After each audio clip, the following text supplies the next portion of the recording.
ಎಲ್ರಿಗೂ ನಮಸ್ಕಾರ. ನಾನು ಅನಿಲ್. ನನ್ನ ಯೂಟ್ಯೂಬ್ ಚಾನಲ್ಗೆ ಸ್ವಾಗತ. ಇವತ್ತು ಯಾವ ವಿಷಯದ ಬಗ್ಗೆ ನಾನು ಮಾತಾಡ್ತಿದ್ದೀನಂದರೆ, ಒಂದು ಗಾದೆ ಬಗ್ಗೆ ಮಾತಾಡ್ತಿದ್ದೀನಿ. ಆ ಗಾದೆ ಯಾವ ರೀತಿ ಇದೆ ಅಂತಂದರೆ, ಮನೆಗೆ ಮಾರಿ ಊರಿಗೆ ಉಪಕಾರಿ ಅಂತ. ಅಂದರೆ ಇದರ ಅರ್ಥ ಏನು ಹೇಳ್ತೈತೆ ಅಂತಂದರೆ, ಒಬ್ಬೊಬ್ಬರು ಏನು ಮಾಡ್ತಾರಂತಂದರೆ, ಮನೆಯಲ್ಲಿ ತುಂಬ ಕೆಟ್ಟದಾಗಿ ನಡ್ಕೊತಿರ್ತಾರೆ, ಮತ್ತು ಆಮೇಲೆ ದೌರ್ಜನ್ಯ ಮಾಡ್ತಿರ್ತಾರೆ, ಮತ್ತು ಆಮೇಲೆ ಹಿಂಸೆ ಕೊಡ್ತಿರ್ತಾರೆ. ಆದರೆ ಇವರು ಹೊರ್ಗಡೆಗೆ ಹೋದಾಗ ಯಾವ ರೀತಿ ಇರ್ತಾರಂದರೆ, ಇವರು ದೇವ್ರ ಥರ ಇರ್ತಾರೆ, ಮತ್ತು ಆಮೇಲೆ ಸಾಧು ಸ್ವಭಾವದವರಾಗಿರ್ತಾರೆ, ಮತ್ತು ಅದಾದಮೇಲೆ ಇವರು ತುಂಬ ಖುಷಿಯಾಗಿರ್ತಾರೆ, ಸಂತೋಷವಾಗಿರ್ತಾರೆ. ಯಾರಾದರೂ ಹೊರ್ಗಡೆ ಇವ್ರನ್ನ ನೋಡಿದ ತಕ್ಷಣ ಏನು ಅಂದ್ಕೋಬೇಕು ಅಂತಂದರೆ, ಅಪ್ಪ ಈ ಮನುಷ್ಯ ಎಷ್ಟು ಒಳ್ಳೆಯವನಿದ್ದಾನೆ, ಮತ್ತು ಆಮೇಲೆ ಎಷ್ಟು ಒಳ್ಳೆ ಗುಣ ಇದೆ, ಸ್ವಭಾವ ಇದೆ ಅಂತ ಅಂದ್ಕೊಬೇಕು.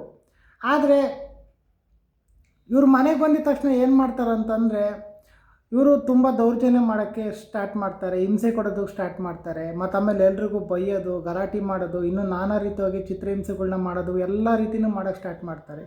ಅದಕ್ಕೆ ಈ ಗಾದೆನ ದೊಡ್ಡವ್ರು ಹೇಳಿದ್ದಾರೆ, ಮನೆಗೆ ಮಾರಿ ಊರಿಗೆ ಉಪಕಾರಿ. ಅಂದರೆ ಮನೆಗೆ ಏನೇ ಕಷ್ಟ ಬರಲಿ, ಏನೇ ಮನೆಯಲ್ಲಿ ತುಂಬ ತೊಂದರೆಗಳಿರಲಿ, ಇವರು ಅದಕ್ಕೆ ಯಾವುದೇ ರೀತಿ ತಲೆ ಕೆಡಿಸ್ಕೊಳ್ಳೋದಿಲ್ಲ. ಆದರೆ ಇವರು ಹೊರಗಡೆ ಏನು ಮಾಡ್ತಾರಂದರೆ, ಹೊರಗಡೆ ಸಹಾಯ ಮಾಡ್ತಿರ್ತಾರೆ, ಎಲ್ರಿಗೂ ಒಳ್ಳೆಯವ್ರಾಗಿ ಕಾಣಿಸ್ತಿರ್ತಾರೆ, ಒಳ್ಳೆ ತನದಿಂದನೂ ಇರ್ತಾರೆ, ಒಳ್ಳೇದು ಮಾಡ್ಕೊಂಡೇ ಬರ್ತಿರ್ತಾರೆ. ಮತ್ತು ಆದರೆ ಇವರು ಮನೆಗೆ ಮಾತ್ರ ಏನೂ ಸಹಾಯ ಮಾಡೋದಿಲ್ಲ. ಮನೆಯಲ್ಲಿ ಏನಾರು ದುಡ್ಡು ಬೇಕಂದ್ರೂ ಯಾರ್ಯಾರು ಕೇಳಿದ್ರು ಅವ್ರಿಗೆ ಕೊಡೋದಿಲ್ಲ. ಅದೇ ಹೊರಗಡೆಯವರು ಏನಾರ ಕೇಳಲಿ, ಏನಾರ ಬೇಕಂದ್ರೂ ಕೊಡಿಸ್ಬಿಡ್ತಾರೆ.